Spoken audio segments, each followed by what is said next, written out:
आज की वीडियो बहुत ही खास होने वाली है। इस वीडियो में हम एम्बर ट्रांजिटिव वर्ब्स को पढ़ेंगे। अब यह एम्बर ट्रांजिटिव वर्ब्स क्या होती है, इसको उदाहरण से समझते हैं। जैसे वो खाना खा रहा है, तो इसकी इंग्लिश देखते हैं, ही इज ईटिंग फूड, और वो खाना खिला रहा है।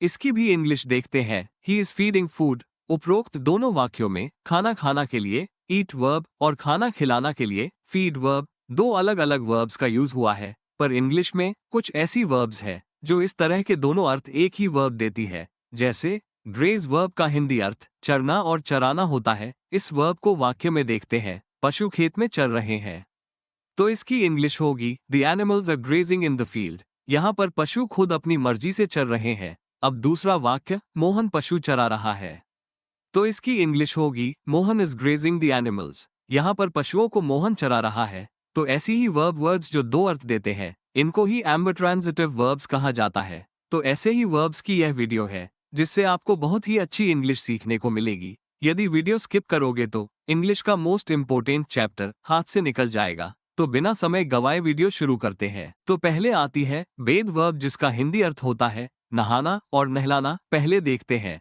बेद को नहाना के अर्थ में, जैसे वो नदी में नहा रहा है, तो इंग्लिश होगी he is bathing in the river, वहां मत नहाओ। तो इसकी इंग्लिश होगी डोंट बेथ देयर। अब देखते हैं बेद को नहलाना के अर्थ में, जैसे वो अपने बच्चे को नहला रही है, तो इसकी इंग्लिश होगी she is bathing her child, वहां बच्चे को मत नहलाओ। तो इसकी इंग्लिश होगी don't bathe the child there. इस प्रकार हम नहाना और नहलाना के लिए बेथ वर्ब का यूज कर और भी ऐसे वाक्यों को इंग्लिश में बना सकते हैं। तो देखो आगे। अब है बेंड वर्ब, जिसका हिंदी अर्थ होता है झुकना और झुकाना। पहले देखते हैं बेंड वर्ब को झुकना के लिए, जैसे झाड़ तूफान से झुक गया है, तो इंग्लिश होगी the tree is bent by the storm, झाड़ वजन से झुक गया था। तो इंग्लिश होगी the tree had bent under the weight. अब बेंड वर्ब को झुकाना के लिए देखेंगे, जैसे उसने खंबे को झुका दिया था, तो इंग्लिश होगी ही हैड बेंट द पोल, राम ने रॉड को मोड़ दिया। तो इसकी इंग्लिश होगी राम बेंट द रॉड। इस प्रकार हम झुकना और झुकाना के लिए इंग्लिश में बेंड वर्ब का यूज कर और भी ऐसे वाक्यों को इंग्लिश में बना सकते हैं। अब आती है ब्रेक वर्ब, टूटना और तोड़ना। पहले ब्रेक को टूटना के अर्थ में देखेंगे, जैसे कांच टुकड़ों में टूट गया, तो इसकी इंग्लिश होगी the glass broke into pieces, डंडा टूट गया है। तो इसकी इंग्लिश होगी द स्टिक इज ब्रोकन। अब ब्रेक को देखेंगे तोड़ना के अर्थ में, जैसे उसने शीशा तोड़ दिया है, तो इसकी इंग्लिश होगी he has broken the glass, Ram रोज प्लेट तोड़ता है। तो इसको इंग्लिश में बनाएंगे Ram breaks the plate every day. इस प्रकार हम टूटना और तोड़ना के अर्थ में ब्रेक वर्ब को यूज कर और भी ऐसे वाक्यों को इंग्लिश में बना सकते हैं। अब आती है बर्न वर्ब। पहले देखते हैं बर्न को जलना के अर्थ में, जैसे लकड़ी अभी भी जल रही है, तो इसकी इंग्लिश होगी the wood is still burning, कागज आसानी से जलते हैं। तो इसको इंग्लिश में बनाएंगे द पेपर बर्न्स इजीली। अब देखते हैं बर्न को जलाना के अर्थ में, जैसे वो लकड़ी जला रहा है, तो इसकी इंग्लिश होगी he is burning a would, बच्चे कागज जलाते रहते हैं। तो इसको इंग्लिश में बनाएंगे the children keep burning the paper. इस प्रकार हम जलना और जलाना के लिए बर्न वर्ब का यूज कर और भी ऐसे वाक्यों को इंग्लिश में बना सकते हैं। अब है ब्लैक एंड वर्ब। पहले देखते हैं ब्लैक एंड वर्ब को काला होना के अर्थ में, जैसे धूल से दीवार काली हो गई, तो इसकी इंग्लिश होगी the wall black and with dust, मेरी साड़ी काली हो गई। तो इसको इंग्लिश में बनाएंगे माई साड़ी ब्लैक एंड। अब देखते हैं ब्लैक एंड वर्ब को काला करना के अर्थ में, जैसे मोहन ने मेरा पेंट काला कर दिया, तो इसकी इंग्लिश होगी Mohan black and my pants, बच्चा दीवार काली कर रहा है। तो इसको इंग्लिश में बनाएंगे the child is blackening the wall. इस प्रकार हम काला होना और काला करना के लिए ब्लैक एंड वर्ब का यूज कर और भी ऐसे वाक्यों को इंग्लिश में बना सकते हैं। अब आती है बॉयल वर्ब। पहले देखते हैं बॉयल वर्ब को उबलना के लिए, जैसे पानी उबल रहा है, तो इसकी इंग्लिश होगी द वॉटर इज बॉइलिंग, अंडे उबल चुके हैं। तो इसको इंग्लिश में बनाएंगे द एग्स बॉइल्ड। अब देखते हैं बॉयल वर्ब को उबालना के अर्थ के लिए, जैसे राम पानी उबाल रहा है, तो इसकी इंग्लिश होगी राम इज बॉइलिंग वाटर, मैं अंडे उबाल चुका हूं।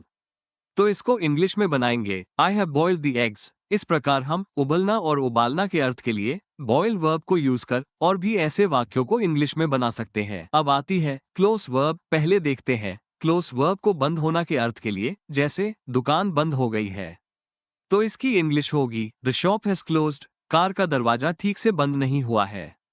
तो इसकी इंग्लिश होगी the car door has not closed properly. अब देखते हैं क्लोज वर्ब को बंद करना के अर्थ में, जैसे दरवाजा बंद करो। तो इसकी इंग्लिश होगी क्लोज द डोर, मैंने दुकान बंद कर दी है। तो इसकी इंग्लिश होगी I have close the shop. अब देखते हैं ओपन वर्ब, पहले देखते हैं ओपन वर्ब को खोलना के अर्थ के लिए, जैसे दुकानें खुल चुकी है। तो इसकी इंग्लिश होगी द शॉप्स हैव ओपन्ड, मंदिर का दरवाजा अभी तक नहीं खुला है। तो इसको इंग्लिश में बनाएंगे the temple door has not opened yet. अब देखते हैं ओपन वर्ब को खोलना के अर्थ के लिए, जैसे वो दरवाजा खोलो।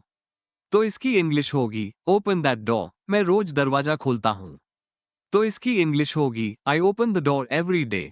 इस प्रकार हम खुलना और खोलना के अर्थ में ओपन वर्ब को यूज कर और भी ऐसे वाक्यों को इंग्लिश में बना सकते हैं। अब आती है ड्राई वर्ब, पहले देखते हैं ड्राई वर्ब को सूखना के अर्थ के लिए, जैसे कपड़े सूख रहे हैं। तो इसकी इंग्लिश होगी the clothes are drying, car जल्दी नहीं सूखती है। तो इसको इंग्लिश में बनाएंगे the car does not dry quickly. अब देखते हैं ड्राई वर्ब को सुखाना के अर्थ के लिए, जैसे मोहन गेहूं सुखा रहा है। तो इसकी इंग्लिश होगी मोहन इज ड्राइंग व्हीट, वो रोज कपड़े सुखाता है। तो इसको इंग्लिश में बनाएंगे ही ड्राइज क्लोथ्स एवरी डे। इस प्रकार हम सूखना और सुखाना के लिए ड्राई वर्ब का यूज कर और भी ऐसे वाक्यों को इंग्लिश में बना सकते हैं। अब आती है फॉल वर्ब, पहले देखते हैं फॉल वर्ब को गिरना के अर्थ में, जैसे पतझड़ में पत्ते गिरते हैं। तो इसकी इंग्लिश होगी the leaves fall in autumn, Mohan नीचे गिर गया। तो इसको इंग्लिश में बनाएंगे मोहन फेल डाउन। अब देखते हैं फॉल वर्ब को गिराना के अर्थ में, जैसे मोहन ने मुझे नीचे गिरा दिया। तो इसकी इंग्लिश होगी मोहन फेल मी डाउन, उसने पेड़ गिराया। तो इसको इंग्लिश में बनाएंगे ही फेल द ट्री। इस प्रकार हम गिरना और गिराना के लिए फॉल वर्ब का यूज कर और भी ऐसे वाक्यों को इंग्लिश में बना सकते हैं।